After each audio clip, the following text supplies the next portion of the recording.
Good afternoon and welcome to the third floor conference room of Waco City Hall. I'm Larry Holsey, Director of Municipal Information and Communication for the City of Waco, and I'm going to be the moderator for our 13th consecutive weekly press conference, receiving information from our mayor, our county judge, and Dr. Griggs.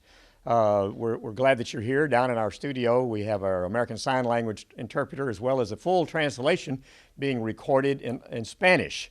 And again, so graciously, probably gracefully too, for that matter, joining us is Councilmember Hector Sabito, who will introduce and invite our Spanish-speaking viewers to watch the replay of this particular press conference in its entirety in Spanish, starting at 4:30 this afternoon.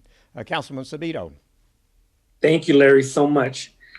Para ayudar a nuestros ciudadanos que hablan español a saber lo que se dice durante esta conferencia de prensa, un traductor está grabando una traducción en español en vivo durante esta conferencia de prensa. Esa grabación completa en español reemplazará el sonido del inglés en el video y una versión en español de toda la conferencia de prensa se reproducirá en el canal de cable de la ciudad de Waco aproximadamente a las 4:30 de la tarde. Puede ver la conferencia de prensa en el canal 10 o por internet en vivo en wccc.tv. Larry, thank you so much. Thank you again, as always, Hector. Councilman Sabito, should I say. I just want to let everybody know that we are social distancing, even though we're in a small room, but we've been all wearing our masks up to this time. I'm taking mine off because I'm more than 7 feet, probably 8 feet at least, from anybody nearby, and I want to make sure you hear everything clearly. But it's very important, and we'll be talking about that today. I'm going to outline how we're going to conduct business today. We'll do it as we've done it in the past. We're going to open up with opening comments from our three specialists and our guests. Then we will I'll present questions that I have received and collected through the help of a lot of people through the community. And then following that, the mayor will open it for questions by the phone, which we have representatives from 2 media locations, and then we'll have closing comments. And let's start with opening comments, start with the mayor, followed by Judge Felton, and then Dr. Griggs. Mayor? Thank you, Larry. I'm going to call a little bit of an audible here and ask Dr. Griggs to go first, because the main news today is the increase in in positive tests over the last several days. So I'll ask Dr. Griggs to go first, and then Judge Felton, and then I will have a few things to say. Dr. Griggs. Great. Thank you. As we experience this steep climb in active cases of coronavirus in our community, I really have 2 points I want to share. The first is that ultimately this is not about the numbers. It's not about an abstract idea. We're not fearing some unnamed lurking pestilence. What our community is experiencing is a known virus with specific characteristics of transmission and particular behaviors that we have an option to either enact to invite or to limit the spread of the virus. And these health behaviors, how we live collectively as a community, our actions will determine how many community members get infected, how many of us are hospitalized, and ultimately how many deaths we will have from COVID-19. So when we say that we are in this together, we're speaking both of compassionate alignment, but we're also speaking something of scientific fact.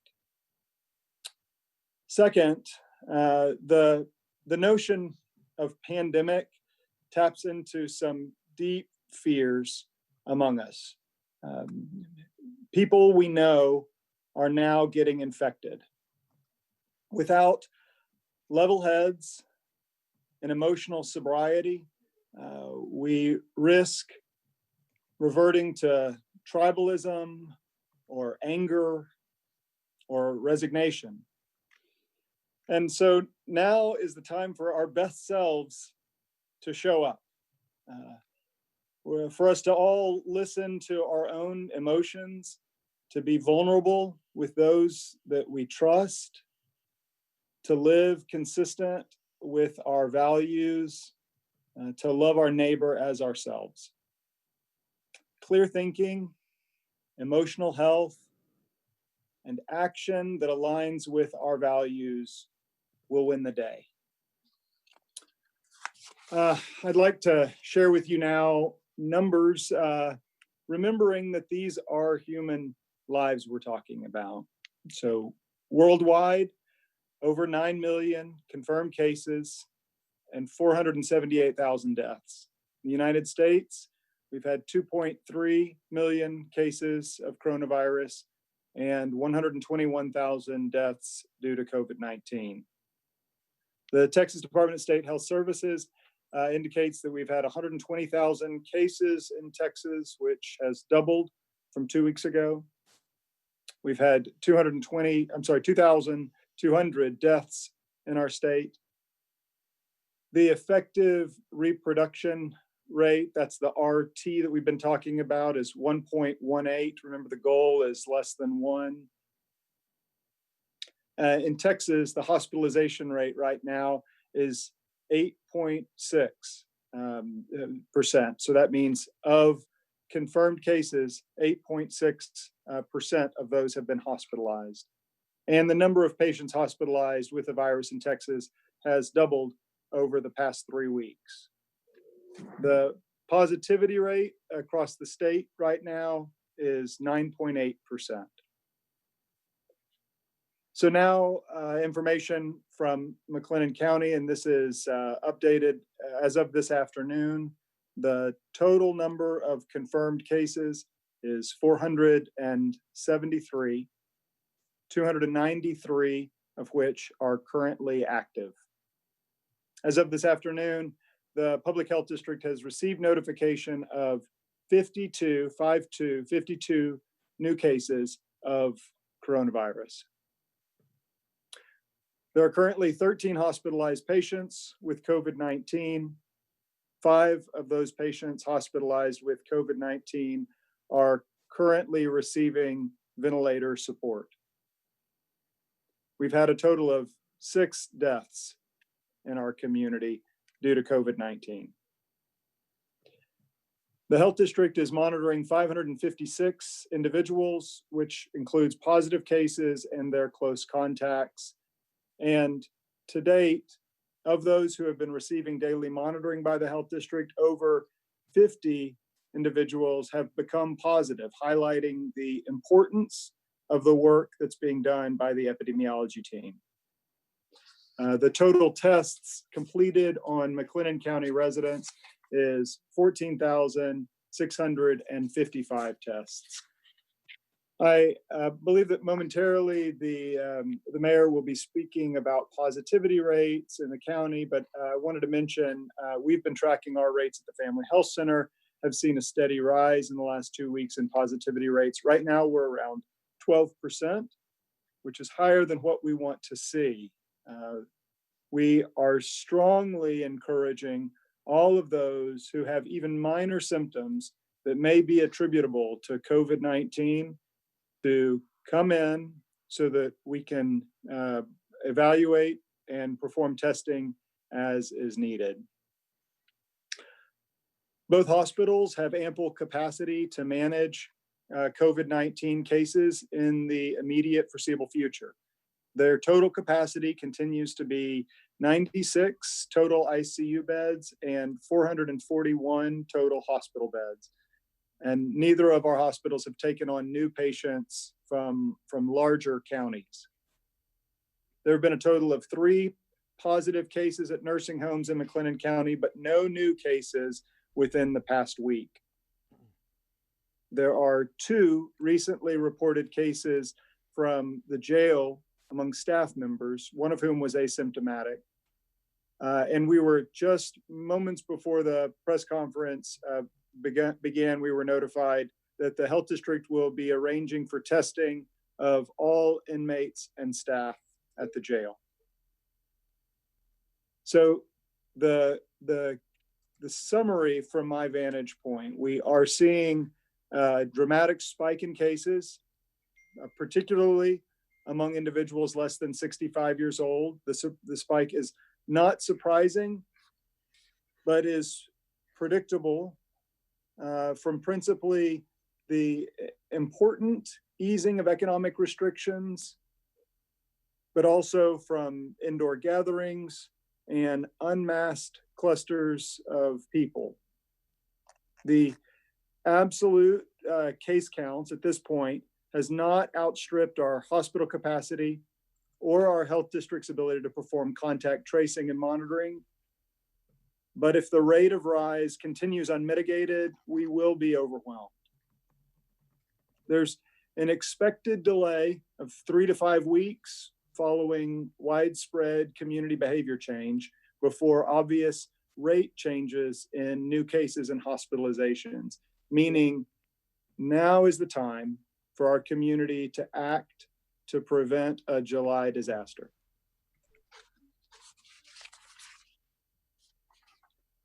Thank you, Dr. Griggs. Dr. Felton, Judge Felton. I've done that before. That's fine. Well, obviously, we've got our guard down in regards to trying to stay safe and healthy. And I think, and somebody mentioned it before, quarantine fatigue may be part of it to a certain extent, but it appears that that people are not adhering to the guidelines that have been in the past. So there's a lot of work to be done, and it all starts with ourselves. It's an individual responsibility. In regards, the city, of course, has had it harder out with certain stipulations to businesses, as well as the city of Waco plus Hewitt and Woodway. The county at this time is not issued an order, but has been in close contact with the other cities and the mayors and the city managers of the other communities. And I'm told that a high percentage of the businesses in their area have been adhering to wearing masks on the job, asking their people to, but not under an order, more under a volunteer side. If you take the city of Woodway, Hewitt, and Waco, that's a little over 60% that are under the order of the population, and a higher percentage, maybe as much as 80 in the businesses. So the commissioners will take under consideration the order next Tuesday, which is our regular scheduled meeting, but have been encouraged by the reports getting back from the city how their communities reacting to this. I can tell you, and I feel confident speaking for the commissioners and myself here in McLennan County, that we highly encourage people to adopt the CDC guidelines, and which includes, and very important, to wear a mask when they're in places of a high concentration of people, and their 6 foot social distancing is not possible. And as well as the other guidelines that require, that ask you to wash your hands frequently, and mainly stay healthy and try to take care of yourself. A lot of this we're finding happens in a family setting, and so just remember, when you're off work or you're away from whatever you do every day, the coronavirus is still out there. It's at your home, it's at your business, it's on the way back and forth, and we just can't let our guards down. Families be especially conscious of when you have family members that really can't stand up to any kind of disease without having problems, and especially people that are in my age group, 65 and older, and I'm older than 65, but there's a lot of risk there. So be sure it's my responsibility to know what my family's doing and where they've been before I see them, and it's their responsibility to be careful when they come to see me, in the same way, and everybody else's family as well. So So with that, Mayor, that concludes my remarks. Thank you, Judge Felton. We are at a very serious point in our community's fight against the COVID-19 virus. I want to show you a few slides to illustrate that. This first slide is the slide that we always talk about, which is the McLennan County total cases, showing new, cumulative, active, and recovered. That orange line, the darker orange line, is the cumulative cases. For nearly 3 months, our community managed to keep this virus at an extremely low rate. We had our first confirmed cases in McLennan County on March 17. We registered 6 that day. We did not reach 100 total cases in our county until May 20th, 65 days later. We didn't reach 200 total cases in our county until June 17th, 28 days later. We topped 300 total cases in our county on June 20th, just 3 days after we had gotten past 200. And we topped 400 total cases in our county yesterday, just 4 days after we reached 300. So we do have now exponential growth in our community, and that's what is so very concerning. This is hospitalization, and you can see that we are now at 13 hospitalized patients. Dr. Griggs mentioned that earlier. We have not approached that up till now, and those numbers are unfortunately trending up. The positivity rate in Texas, this is the 7-day rolling average that we always show. You can see that it is, the last count was about 9% and trending higher. We don't usually show this next slide because this is the daily rate that without averaging. We don't usually show it because it tends to bounce around a lot, but in a time like this, when it is trending solidly in one direction or another, it can give you a better idea of what's happening. And you can see that it is just under 10% and has been climbing steadily for the last several days. This is the McLennan County's positivity rate on a rolling 7-day average. Unfortunately, because of some reporting issues, we're about a week behind on this, and we've got to get that information caught up, and we are working on that. But we believe, based on some other calculations, that our actual rate is probably about 10% now. Dr. Griggs mentioned that the Family Health Center's rate is at 12%.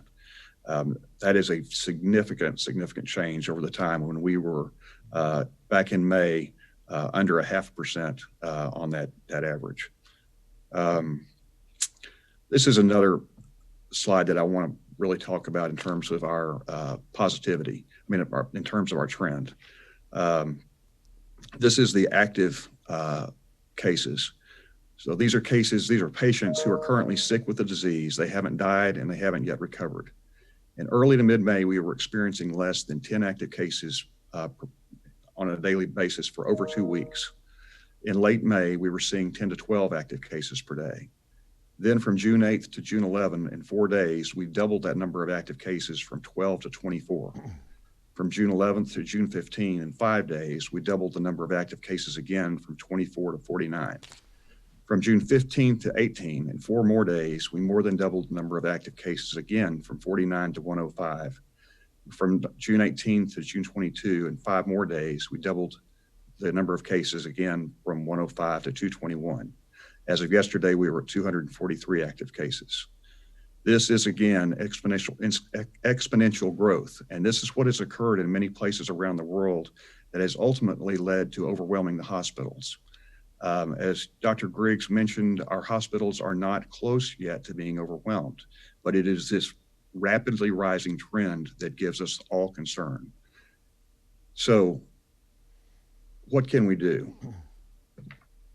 We can do the things that we've been told to do by President Trump's team of experts, by the CDC, by the Texas Department of State Health Services, by our governor's team of experts, and by our own local doctors and health experts. We should stay at home as much as possible.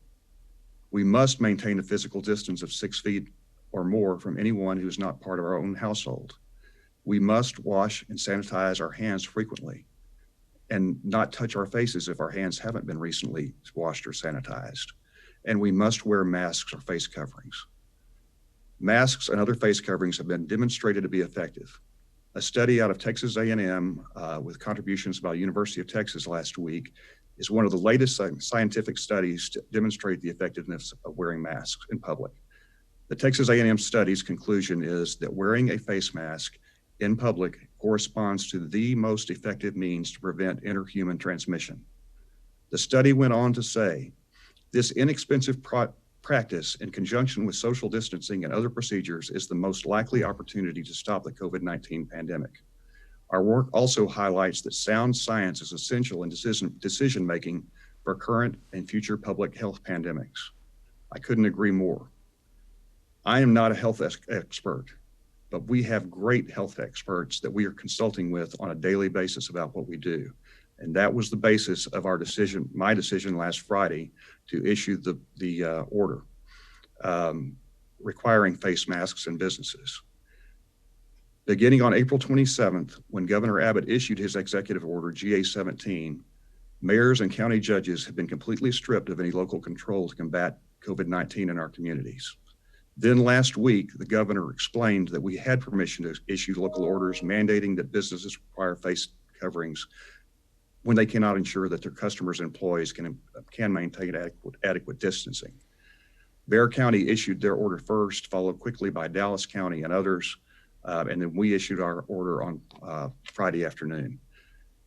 I know this is not popular with many of you, and I'm sorry about that. We have to follow the science and do everything we can to stop this rapidly rising disease in our community. So I ask that you be patient and recognize that when you wear your mask, you're protecting the others around you. And the only way that we can achieve a lower transmission rate is if everybody in a closed environment is wearing a mask to protect each other. With that, I will close and turn it over to Larry for questions. Okay, thank you all very much. The first three questions actually are dealing with contact tracing, and I'm kind of going to merge the first two together. Are you satisfied with the amount of contact tracing locally throughout the pandemic? And has contact tracing been effective in tracing the source of the recent rise in a number of cases? Dr. Griggs, can you speak to that? Oh, you're on mute, Dr. Griggs.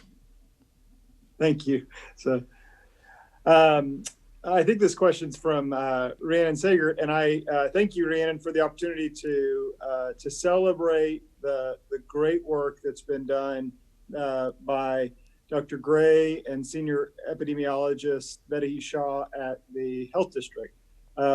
Their team has prepared for a spike like this, and as recently as last week, they were training staff that were ready and on standby for monitoring, and they now have 80 individuals in the health district and city who are doing monitoring. There are, in addition, 10 specialists who are spending 8 hours a day doing investigation, and their work is key to keeping this virus from getting wildly out of control. So they've done a great job. I'm really very impressed with that team. But I'll take the opportunity also to implore the community, please do comply with the health district when they call and ask you for information or close contacts. If you are a close contact and they ask you to be in quarantine, please take that very, very seriously. It is so critical that we all heed the leadership of the health district right now in this moment. They are leading the way on behalf of all of our health, and it requires all of us respecting their authority in the process. With one other question now about the contact tracing, here's one specific. Has contact tracing been linked to any of the demonstrations that took place in Waco? Dr. Biggs, go ahead. Yeah, excuse me. No, short answer is no. And in fact, there haven't been any identified industrial, nursing home, or event-related clusters. There's just widespread community contagion. During yesterday's city council meeting to ratify the mask order, Many public comments were concerned that masks could make them sick. Where did this idea come from, and is there any truth in it? Yes, I heard a lot of those comments yesterday, and I'd like to ask Dr. Griggs if he could comment on that. Yeah, absolutely. So there is a lot of misinformation circulating out there. Earnest people are reading, particularly on social media, which has become sort of strangely charged with political influences and suggestions of conspiracy. But conscientious people are trying to know the right thing to do and are reading this information, and it's leading some people down an uninformed or unscientific or pseudoscientific path. There really isn't a conflict in the scientific literature. Public health, epidemiology, medical science, environmental science, all really are in agreement that wearing masks decreases the spread of the disease, saves lives, and is in the public's best interests. There are, these claims that masks cause sinus infections or they increase carbon dioxide, and these are usually some kind of distorted exaggeration around some scientific fact. I mean, distorting the truth is much more believable than just outright silly myth. So to be clear, there is absolutely no risk of hypercapnia, that's high CO2 levels in the blood, related to daily and even long-term use of a mask for the general public. If you are one of those rare individuals who have advancing emphysema and your doctor has told you that you have a respiratory acidosis, there may be some, and this is theoretical, some risk to wearing a mask. Maybe there is some impact on the retained CO2 that's in your body, but again, that just is such an outlying condition that it doesn't apply to any of our everyday health behaviors to the public. Okay, what would you say to the people who refuse to wear a mask?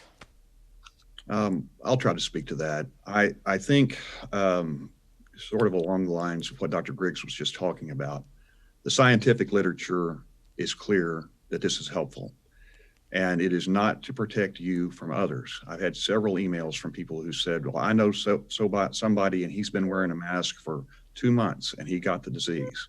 It's not to protect you from others. It is to protect others from you because of the asymptomatic and pre-symptomatic spread that is characteristic of COVID-19. You can go, I may be walking around the grocery store feeling great one day and spreading the disease because either I'm not going to have symptoms or I haven't gotten symptoms yet. So it is an act of taking care of others. But the only way it works is if everybody in the room is wearing a mask. And so that's the reason for the order. It is not some kind of a scare tactic. It is a tactic that is associated with science. And I need you to if you don't believe that, please research it in scientific areas and talk to your doctor. The Waco McLennan County Medical Society just came out with a resolution stating that people should wear masks to protect others. I don't know what else we can do to help you understand how important this is.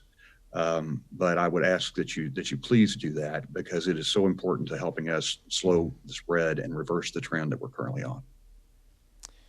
Are there still hotel rooms available for homeless people who need to self-isolate? Yes, Larry, there are. Our housing department is continuing to work with certain hotels to make those rooms available, and they are available. Are there any cases in the county from the homeless population? Not that we know of. We have tested 3 persons and they self-isolated while in the hotel rooms while the tests were pending. All 3 of those tests have come back negative. So we don't have any confirmed cases in the homeless population at this point. Okay.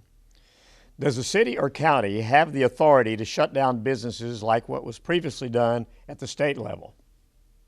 Judge Felton, would you mind addressing that?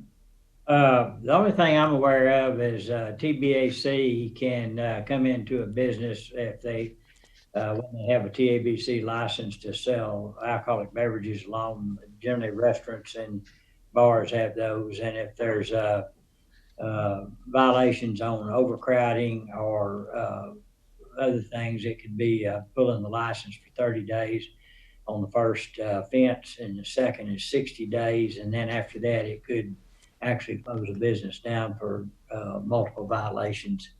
But besides that, I'm not aware of any other authority that can do that. What do you need to see to lift the mask order? I think that's a difficult question to answer right now, Larry. When we had our city council meeting yesterday, Dr. Werner said pretty plainly that if the masks are effective, that might be the last thing that we should lift, because it is, while it feels personal and intrusive, if it allows us to continue to operate our economy and allows kids to go back to school in the fall and all the things that we want to get back to, we may have to get used to living with masks until there is a effective treatment and or vaccine. So our current order only lasts for 2 weeks, but I would expect that it will probably be extended for some time. It'll take at least 2 weeks for us to see any change in the data from the implementation of masks. So we're a ways off from being able to say it's time to lift the mask order. Kind of on that same subject, when should we start seeing a slow in the surge as a result of everyone wearing mask coverings based on the orders issued by Waco and cities and counties across the state? Dr. Griggs, can you speak to that from a medical perspective?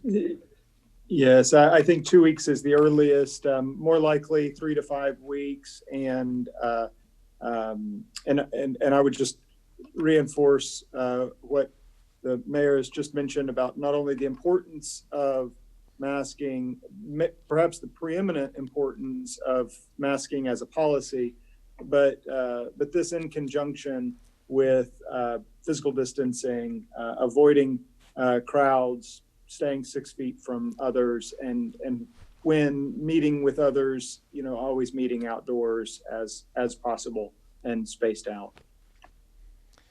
Okay, what about churches? Are churches included in the new order? No, they're not. The order only applies to commercial businesses, but I would ask that churches consider implementing something very similar to what's in the order for everybody's safety. Most churches have a number of members who are in the vulnerable population, either elderly or otherwise. And we know that churches, particularly where there is congregational singing, is a place, or choir singing, is a place where is a high risk for spread.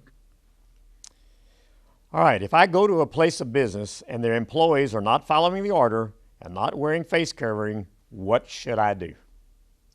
You should probably talk to somebody there and ask them about it if you feel comfortable doing that. If not, or if you don't get a satisfactory answer when you do that, please call our code enforcement team.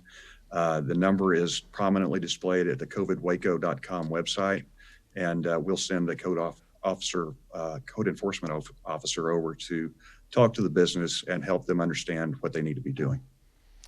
All right, is a business required to restrict people from coming into their store if they don't comply with the order and wear a face covering? Well, the business owner or the operator should tell the person not to come in without a mask. And at that point, if they refuse to follow that request and they enter your business anyway, you have the option of calling either code enforcement or calling Waco PD, and one of them will be willing to respond and talk to the customer. Ultimately, that person could be charged with criminal trespass for violating the business owner's request to leave the business without, if they refuse to wear a face mask. We're hoping that we can get people to cooperate with this. That's the best outcome, and the one that will lead us in the right direction. Okay, how will the flu shots this fall be affected by COVID-19 virus? Dr. Griggs, would you please address that? Absolutely. So vaccine production has a very long lead time, and manufacturing schedules were developed before the novel coronavirus had swelled into a global pandemic. And countries worldwide are recognizing that flu plus pandemic is going to add additional strain on their healthcare systems, and so there's going to be a lot of competition for a limited supply of flu vaccines this year. The demand for flu vaccines is expected to exceed the supply.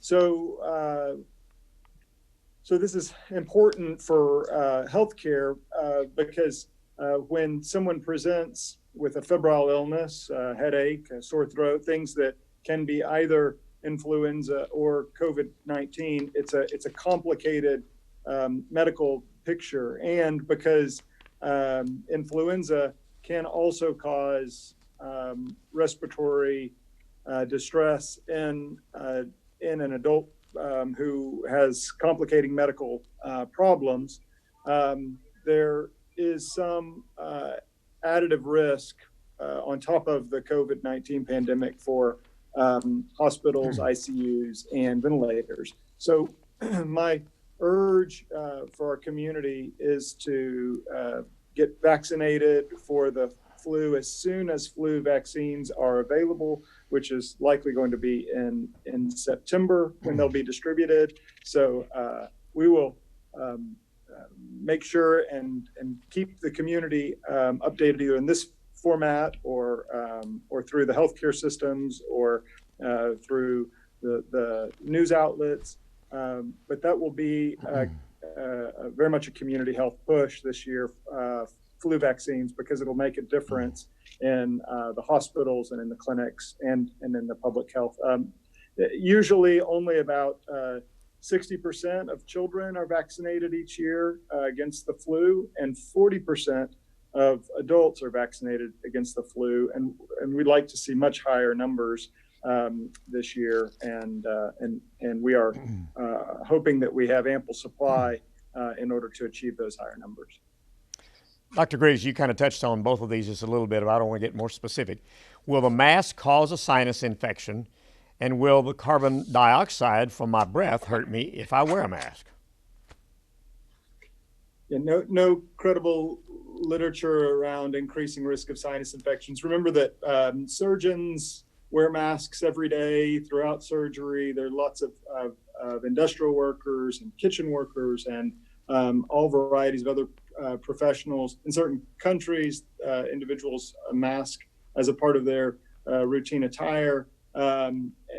So masking is not a new phenomenon, and except for in very, very unusual circumstances, again, it is universally safe. Is it unconstitutional to make me wear a mask? I'll try to take that. I have not heard any position other than it's just unconstitutional. You would have to tell me what basis you think is unconstitutional. We have researched this. We don't believe that there is any way that what we're asking people to do in the middle of a health pandemic is unconstitutional. Drastic measures have been taken over the years to address serious illnesses. And, I think you can equate this in many ways with the requirement that you wear a seatbelt.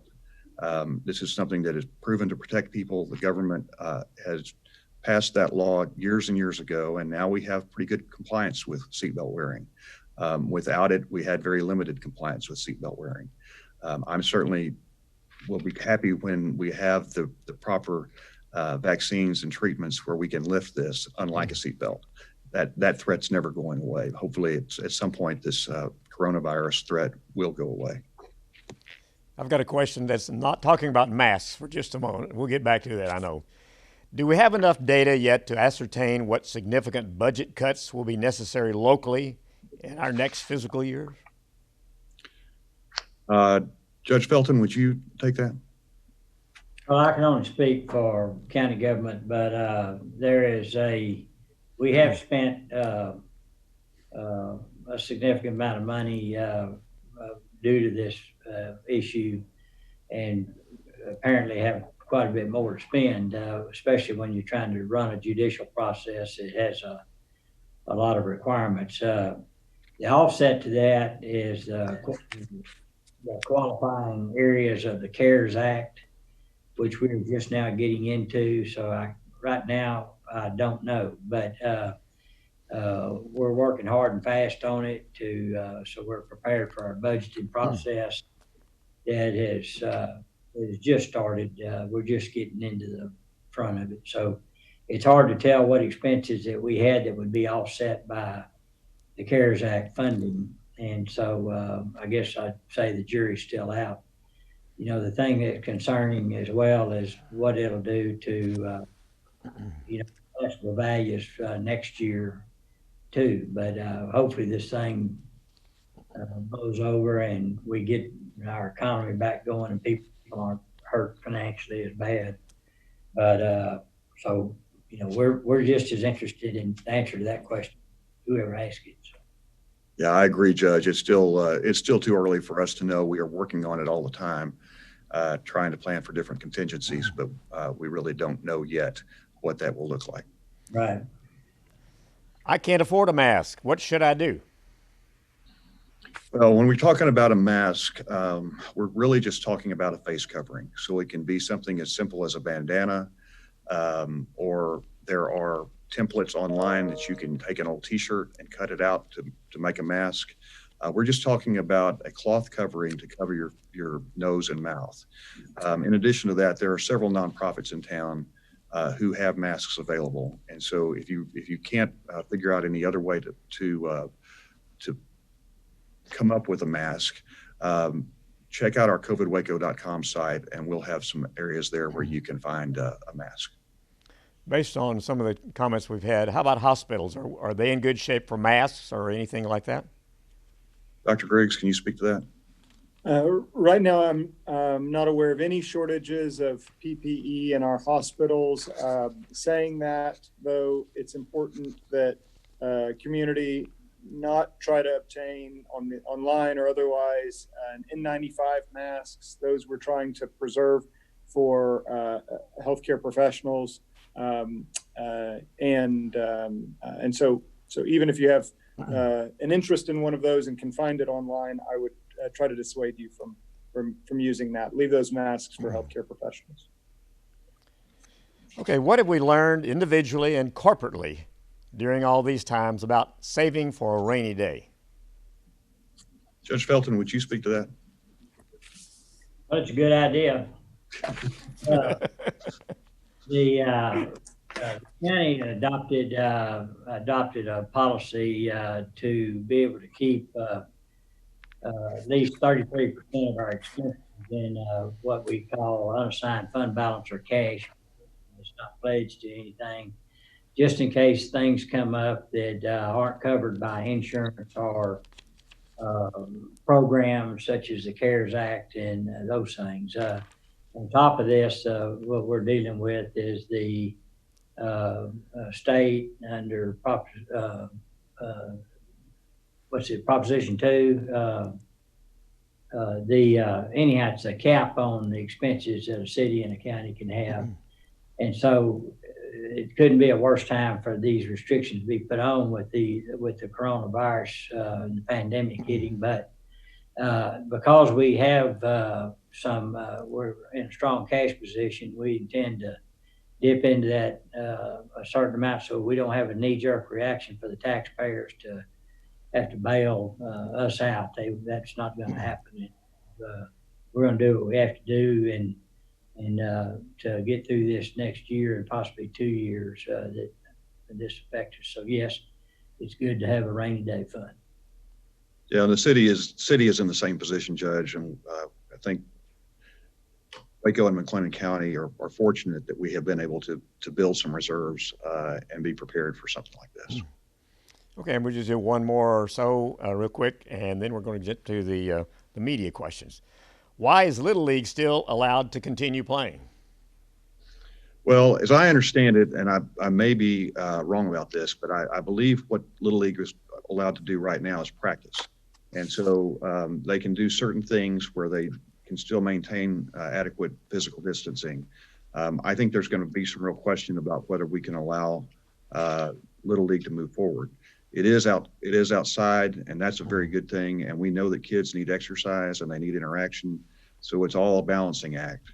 But with our cases spiking like they are right now, we're going to have to reevaluate some things. Mayor, if you'll moderate, we have two people on the line from media locally, and I'll let you call on them. All right, I will do that. Rhiannon Sagert from the Waco Trib, are you there? Hello. First Hello, question, among these new cases, are these more family clusters, or are there patients who are part of existing family clusters the health department already knew about? Dr. Griggs, can you speak to that a little bit? Yeah, and I'm sorry, Rhiannon, usually the data is made available at 3 p.m. each day. On Wednesdays, we push to get all that data in just before the press conference, but among the new cases, I just don't have any additional information about those 52 from today. Leading up to today, though, Dr. Griggs, didn't we hear that there were about 10 family clusters that were in part of those overall numbers? So even with that, it's still a fairly small percentage of the total growth. Would you agree with that? That's what I understand as well. Yes, sir. Okay. All right. Jasmine Caldwell from KCEN. Hi, yes. Is there a way to identify hotspots? Uh-oh, you cut out on us. Hotspots. She wants to know, is there a way of identifying hotspots? Okay, I'm sorry. Thank you, Larry. I didn't hear that part. Well, that's obviously part of contact tracing. Dr. Griggs, can you speak to that a little bit? Yeah. So there's an initial interview of anyone who is a confirmed positive case at the health district, and then there are subsequent phone calls made to those close contacts. So anyone that confirmed positive case was in close contact with. So there is a constant attention to where did the case originate, and then as the sort of net is cast around all of those who were who were close contacts, there's a monitoring on a daily basis of those individuals for 2 weeks to see if any of those become symptomatic. So it's a very close monitoring that allows the health district when there was a hotspot. If there is a convergence of information, such like an event took place, and we have several confirmed positive cases that occur in a given day, and all were traced back to that event, then in certain circumstances, the health district can, if possible, they can get a roster of who was at that event and do further investigation. The same would be true of a restaurant or a facility where multiple cases were tracked to that single location. So it's part of the contact tracing and monitoring process. Along those lines, Dr. Griggs, thinking about the protests, we had a question about this earlier. If we haven't had any cases that are linked back to that by now, it seems like it's been, I think I'm thinking about this right, 2.5 weeks since the first weekend's protests, and about 10 days since the second weekend's protest. I would think by the end of this week, what's your thinking about that? Because most of those protests were outdoors. And, I remember mentioning once that I wasn't aware the percentage of individuals wearing masks. That question made me kind of particularly dialed into to watching that. And I did see quite a large number of those who were in protest, even though they were outside, wearing masks. So I think this is perhaps an example of there being a gathering, and it, because of the setting and because of masks, very low contagion. So that's my kind kind of operating understanding right now, and with some assumptions built in. Well, and thinking about that, that was at a time too when we were at a pretty low positivity rate in our county and had a pretty low prevalence of the disease, the way that I understood it. I think that's exactly right. Okay, Rhiannon, do you have another question? Yes. Of the patients that we have this information about, how many are uninsured? Do we know? Oh. Do you have any idea, Dr. Griggs? It's a really good, a really important question, Rhiannon. We know that uninsurance is related across the board at a public health level. Uninsurance is related to worse outcomes on a whole host of chronic diseases and acute illness. The mortality is higher among those who are uninsured. So it's a really important question. As we're kind of spread out, our community is spread out among multiple health systems. It would be a little difficult, I think, to parse that out, but it's worth, I think, inquiring among our health teams to find out whether that's a feasible data report that can be produced. I think it's a good question, important one. Jasmine, do you have another question? Oh, yeah, I just had one more question for Dr. Griggs, and I thought I may have misheard you earlier, but did you say there was a spike in cases with people 65 years of age and older? The majority of cases have been, the overwhelming majority of cases have been in those less than 65. I believe, less than 65. 85% is what I'm remembering. 85% of the cases in the last week or more. I don't have that quite refined enough to cite it in paper or in published literature, but my recollection is that it's around 85% of those in the last week or two have been less than 65 years old. So it has been, as has been the trend in Texas, it has been in more frequently occurring in younger individuals as opposed to older individuals.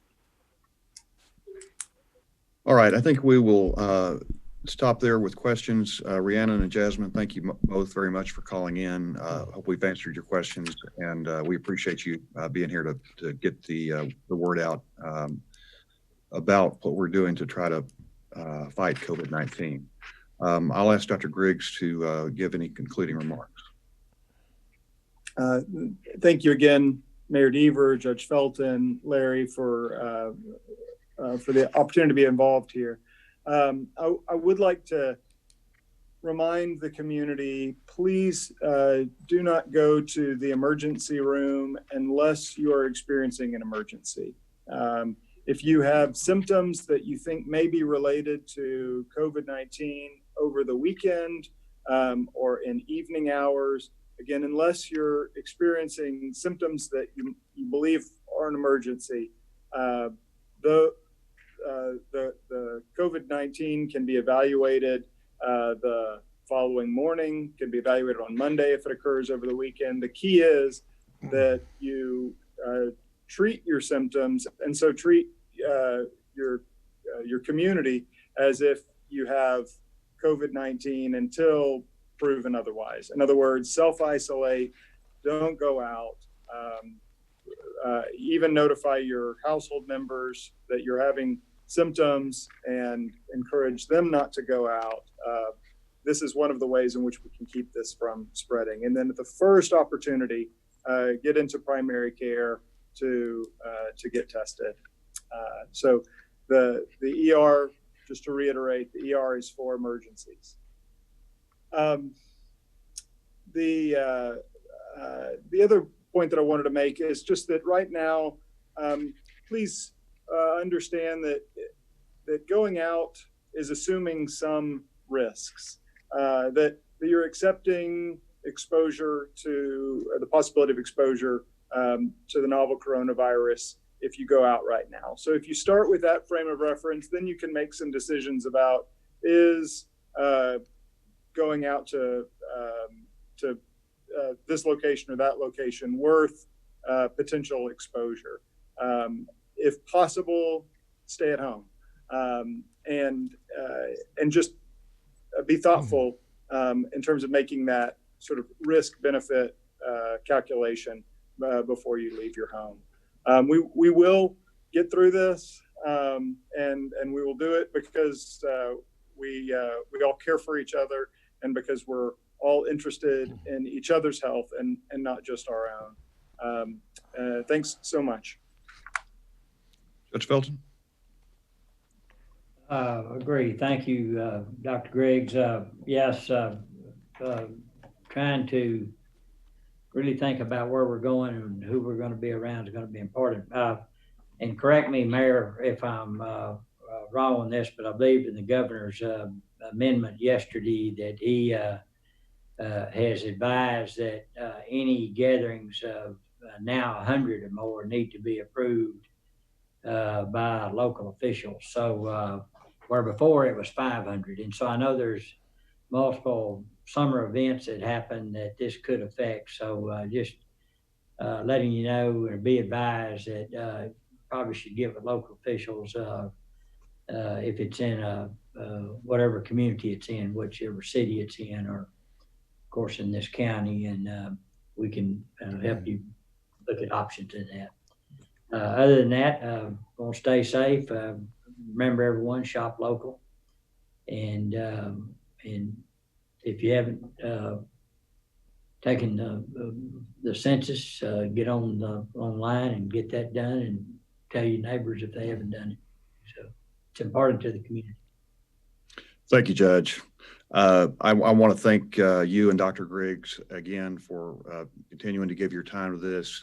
Thanks to Dr. Harden for last week's stand-in for Dr. Griggs. You guys all both do a great job of explaining the medical details and the health details about this coronavirus and how we can deal with it to our community. I want to thank you, Larry, and your public information team and the city secretary staff and our health district staff. We have so many people that are working hard to get this done and to try to keep us as safe as we can be. I want to say to the good people of Waco and Central Texas, it's time that we take this pandemic seriously again. Many of you have continued to take it seriously and have tried to do all the right things, and we thank you for that. But many of us have not. Beginning around Memorial Day, many people began acting as if the pandemic had somehow vanished. I'm afraid our low rate of infection in Waco and McLennan County may have contributed to this by giving us a false sense of safety. People started going to parties, family reunions, bars, nightclubs, all of which would be fine if everyone was exercising the safety measures that have been stated. But it's too difficult for most of us to follow those rules in those settings. We must return to staying at home as much as possible, maintaining physical distance, washing and sanitizing our hands frequently, and wearing face coverings in public places. This was mandated by me last Friday and by the City Council yesterday in order to save lives. The face coverings offer some minimal added protection to the person who is wearing it. The real protection is for those around you. So if we all wear face coverings when we're in a tight quarters, we all protect each other. If one of you makes the choice not to wear a face covering in a situation where you are near people who don't live in your household, you are saying to every one of those people around you, either I know better than you and COVID isn't real, or I don't care about your health. We are better than that.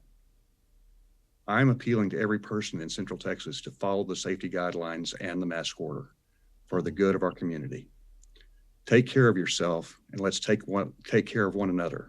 As Dr. Griggs said, we will get through this together. Thank you. I want to thank again all three of you all. I know in addition to your normal jobs, this is untold number of hours that you continue to give to our community. Thank you for your strong leadership, your boldness in many of the things you're having to do to get us on that safe thing. That concludes this press conference. We hope you have gained a lot from it. We'll take that information and do it properly. We thank you for joining us, and have a good afternoon.